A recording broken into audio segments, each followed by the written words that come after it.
All right, guys, welcome back to the channel and welcome back to another preview. Today, we're doing Raymond versus O'Shaquie Foster, a fight that I'm very intrigued in seeing. I think stylistically on paper, this fight does almost promise quite a boring fight, quite a standoffish, stagnant fight. Two guys that prioritize defense, good jabs, but neither one overcommits, neither one's overly aggressive or physical. That doesn't fill me with a lot of intrigue, but the fact that these two guys have shown a lot of emotion, a lot of hatred between the two at the face-offs, the press conference, showed me that this fight could very well ignite and we could see a more exciting, more entertaining fight between these two guys. It is for the WBC Super Featherweight World title that is currently held by O'Shaquie Foster. And I think on paper, when you look at this fight, I'd be surprised if anybody had this leaning either way by quite a large amount. I know I'm going to tell you at the end of this video, we are going to break it down, but I think when you look at these two fighters, how they both go about it, I think this is almost a 50-50. If you're going to go one way or the other, it's probably 55-45 in favor of whichever guy you prefer. I think it's a razor close fight. O'Shaquie Foster is coming into this fight off by far his career best win. Ray Ford, 3 fights now in this new division. O'Shaquie Foster, the more experienced veteran fighter. Ray Ford, a young, exciting, physical, big punching, quick fighter. So it's going to be very, very exciting. Let's talk about O'Shaquie Foster first. Now, we should start with that Fulton result because we are going to talk about it quite a bit in this video. But if we talk about O'Shaquie Foster's fight against Stephen Fulton, for me, his career performance shut Stephen Fulton out, a former world champion in his own right, shut Stephen Fulton out for the course of 12 rounds. For me, I think Stephen Fulton may have picked up one round, maybe. But it was a brilliant performance by O'Shaquie Foster. He controlled the fight with the jab, controlled the distance, kept the middle of the ring, and Stephen Fulton looked absolutely out of ideas. He was just getting picked off constantly by either the right or the left jab. We know O'Shaquie Foster likes to switch stances and the occasional power punch. But I want to caveat that performance. I do, because although I believe it's O'Shaquie Foster's best performance, I think we finally saw a fight where over the course of 12 rounds, he really used his natural gifts. I think for a lot of the time in his career, he has fought on the inside and fought fights that probably don't benefit him overly that much. He's got a height and a reach advantage over a lot of fighters, apart from probably Ray Vargas. He's always sort of had that reach and height, and he's got a good jab, and he's a very good boxer. He's a very good technician, but a lot of the times he would get drawn into an inside fight, and all of a sudden these fights go from a fight where you think, all right, O'Shaquie Foster should be able to win this fight quite comfortably, 3 or 4 rounds. They turn into split decisions. I mean, before that Stephen Fulton fight, we had 3 split decisions. One of them being the loss to Robson Conceição, one being a close win over Abraham Nova, and one being a close win in the second fight against Robson Conceição. Those 2 fights, very weird scoring. I've seen plenty of people score that fight. I've watched the fights multiple times. They are very, very close. You could make an argument for Conceição losing the first one and winning the second one. You could make an argument for O'Shaquie Foster winning both of them. The possibilities are endless. But when you look at that Foster versus Fulton fight, you always got to sometimes look at the opponent as well. As good as O'Shaquie Foster was on that night, Stephen Fulton showed no intensity, no hunger, no activity over the course of that fight. And it's also a guy that came in well overweight, missed the weight by an absolute mile. What was the motivation? What was Stephen Fulton actually like on that night? So you got to caveat the fact like that, because when a guy comes in that far overweight, a lot of the time the mentality is not there. And then when you follow that up by having such a lackluster performance and no output, like even when you are losing 8 or 9 rounds in a row, you're still not showing any intensity, no fire, no hunger to just try and get a knockout, risk it all to win the fight. So there are lots of question marks for me over that fight. O'Shaquie Foster in this fight needs to fight the way he did against Fulton. For what I just said about Fulton, he needs to fight that way. He can't fall back into old habits like he did against Robson Conceição, where he's trying to be an inside fighter. He looked so good on the outside. He's controlling the distance. And in fact, I think he starts as an orthodox and he switches to a southpaw in about the 2nd or 3rd round against Fulton. And then he switches back to orthodox in the 8th or the 9th round.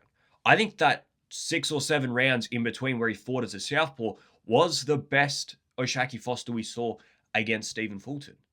I think him fighting as a southpaw benefits him more, especially if you're going to prioritize that jab. If you can have your better hand being your lead hand and you're trying to jab your way to victory, that's a great way of doing it. And your right hand is equally as good. So it doesn't matter which stance you want to do, but I do think Oshaki Foster did fight better as a southpaw, and he's facing a southpaw in Ray Ford, so you're going to be able to eliminate the toe stomping and the headbutts.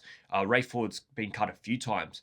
He got a big cut against Kolmatov on the left eye, and I believe that was from headbutts. So for Oshaki Foster, I think the better Oshaki Foster we see is actually out of the southpaw stance, and I think it stylistically might benefit him anyway against the southpaw in Ray Ford. Now, let's talk about Ray Ford and the build-up to this fight for him. Now, 3 fights at super featherweight. He had the Orlando Gonzalez fight that he won by a landslide. He beat Thomas Matiche by a landslide.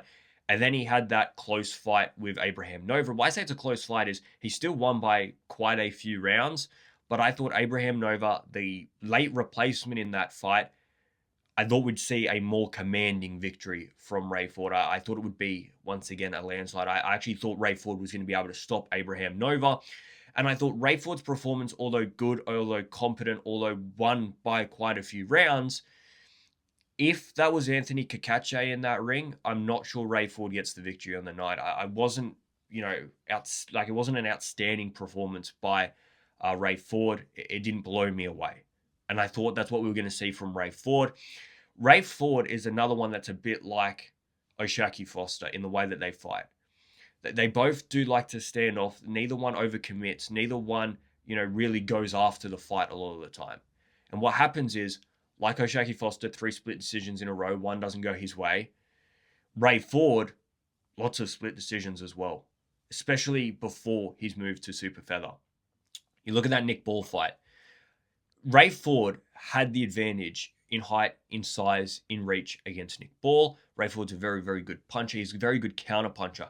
So against someone like Nick Ball that's constantly moving forward, the opportunity is always going to be there to rip an uppercut. All right, rip a counter right, rip a counter left to the body. Whichever way you want to go about it, the opportunities are always going to be there against a guy like Nick Ball. But what Ray Ford found in that fight was Nick Ball was so aggressive, so physical that even though Ray Ford was clinical with his punches, he would throw 3 punches and land all 3, where Nick Ball would throw 10 punches and only land 3.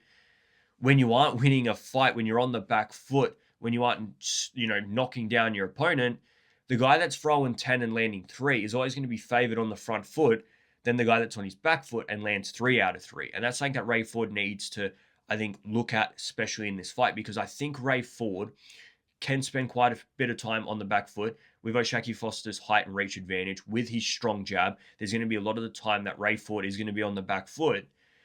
I want to see him be a bit more aggressive. I want to see a bit more output. I want to see a bit more activity from him, because you look at that fight against Nick Ball, ends up losing 115, 113, 113, 115, 113, 115 to Nick Ball. A very, very close fight. One that Nick Ball looked like he took the most damage in, but it was the activity, it was the pressure, it was the front foot activity. Look at the fight against Kolmatov. Up until that 12th round where Ray Ford knocks him out, Ray Ford was losing on scorecards. And I don't believe if Ray Ford won the 12th round, it would have been anything more than a draw. So, gets out of jail because you stop Kolmatov with 15, 16, maybe less seconds left of the 12th round. You don't get that stoppage, you probably go on and lose that fight. Nick Ball, you lose that fight. So when you're up against someone like Oshaki Foster, who's going to be on the front foot, who's going to be sending that jab out, who's going to be trying to keep you at distance, and you want to be that counter puncher, when you get some success, when you see the openings, you got to be a bit more aggressive, you got to be a bit more physical. And how we can implement that in this fight is, how I see this fight going is, I think it will be a yo-yo. I think it'll go back and forth. I think both of them will have their success, but Ray Ford, for me, Oshaki Foster is going to come into this fight and try and control the distance, try and stay defensively sound, and constantly send out that jab, whether it's with the right or the left hand. Ray Ford has a massive advantage in this fight because of how quick he is, how powerful his punches are, and how precise he is. He can get on the inside or the outside of that jab, and that's where he needs to make his mark. When you counter that jab, even Stephen Fulton in that fight, the minimum sort of activity that he had, the minimum good work that he did was a few quick counter right hands to Oshaki Foster. Well, Ray Ford is a very good counter puncher. If you're able to counter punch Oshaki Foster, if you're able to get on the inside of that jab, it's not enough that you just throw that one counter. It's not enough that you get on the inside and you throw one left hook to the body. It's about getting on the inside and throwing 3 or 4, 5 or 6, pushing Oshaki Foster back, making this a fight on the inside, making this a fight that O'Shaquie Foster doesn't want it to be. Fighters do fall into old habits. And although we saw a very competent performance from O'Shaquie Foster fighting on the outside and using distance control against Fulton, you get on the inside, you start ripping to this guy's body, you start slowing him down, you start making this an inside fight, you start inviting pressure on the inside. I think O'Shaquie Foster falls into that trap. He's had one competent performance at range. Most of his career, he will fall into that trap. There was a lot of inside fighting against Robson Conceição. That was only 2 fights ago. So for Ray Ford, I think you can still counterpunch. You're quick enough, you're precise enough, but you got to follow it up. You can't just throw one counterpunch and pivot. You have to counterpunch, you have to move on the inside, you have to throw a few punches. And I think working to the body, we know how good he is at ripping to the body. I want to see that, especially early. Slow down that movement from O'Shaquie Foster. Don't allow him to spend 12 rounds running around, throwing a jab, moving back. Rip to that body, take his legs, and then the opportunities will be there, because you want an O'Shaquie Foster that is stuck in mid to close distance. You want an O'Shaquie Foster that gets hurt and tries to press you, because all of a sudden, when he's being more attacking, when he's letting his hands fly, when he's walking you down, your opportunities to counterpunch, your opportunity to throw that mean uppercut are going to be there. And for O'Shaquie Foster, it's simple. All right, you've got a slight height and reach advantage. I think he's 1.5 inches taller and 3 inches in reach. It's not massive.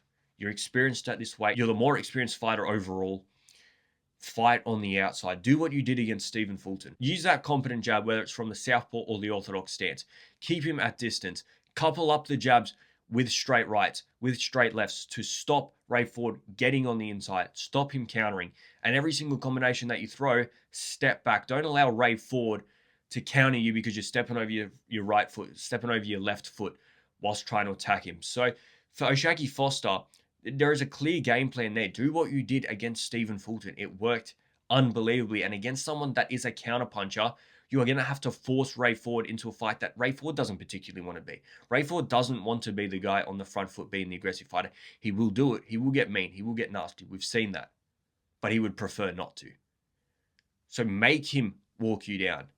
Because a Ray Ford that's having to walk you down, letting his hands fly, there's opportunities there. Ray Ford, for me, is a fighter that is so good defensively when he's defending, but not when he's attacking. What I mean by that, because it sounds weird, when you look at someone like Shakur Stevenson, defensively elite. When he's focusing on defense, you can't hit him. When he's attacking you, you still can't hit him. Whereas Ray Ford, when he's attacking you, the openings are there. You can definitely land counter punches. You can land uppercuts. You can land right hooks. We've seen it all before. So make Ray Ford walk you down. Make Ray Ford throw his hands. Because guess what? With your height, your reach, and your ring generalship, with your distance control, you'll be able to pick him off with that jab, couple it up with a straight right, with a straight left, and just keep him at bay for most of this night. A boring fight for O'Shaquie Foster is a good fight. Doing what you did against Stephen Fulton, that was a shocking fight. Nobody wanted to see it. Nobody wants to go back and watch it. But you won by an absolute landslide. And at the end of the day, that's what you're in the ring there to do. All right, my final prediction. How do I see this fight going? I think Ray Ford, if he's able to be a little bit more aggressive, he can't fight the way that he has previously. He needs to be a little bit more aggressive. I think if Ray Ford can use that counter punch well, if he can step on the inside, step on the outside of the jab, rip to the body early, and use his power, because he is at a new division now, right? 3 fights in, he's stronger, he's quicker, he's more comfortable in his body. And my final prediction for this fight is I think Ray Ford wins it. I think Ray Ford wins it, a razor close decision. I think it'll sway either way, but I think Ray Ford, if he is able to get on the inside, if he is able to let his hands fly a little bit more, I think his speed and his power will be too much from O'Shaquie Foster. O'Shaquie Foster just fought Fulton. Fulton showed no activity, no hunger in that fight, and is so slow compared to Ray Ford. I think Ray Ford can make this a dirty fight. I think he can bring in what Robson Conceição did well on the inside of this fight. And for that reason, I'm picking Ray Ford to win it. Like I said, razor close. If you think O'Shaquie Foster wins this fight, look, no arguments here. It's everyone's opinions. Which one you prefer, which one you think is going to perform better on the night. It is a 50-50 fight, in my opinion. I'm personally backing Ray Ford. Razor close decision, 115-113 unanimous, or even, 115-113, 115-113, 114-114 majority. I think it is that close, but I'm backing Ray Ford to do it, providing he can adapt to fighting a little bit more aggressively. That for me is what this fight hinges on, because if he tries to fight it the way he did against Kolmatov, like he did against Nick Ball, a little bit too standoffish, he will be overwhelmed and he'll be outpointed. Guys, let me know in the comments what you guys think. Like the video, subscribe to the channel, and I'm out of here, guys. See ya!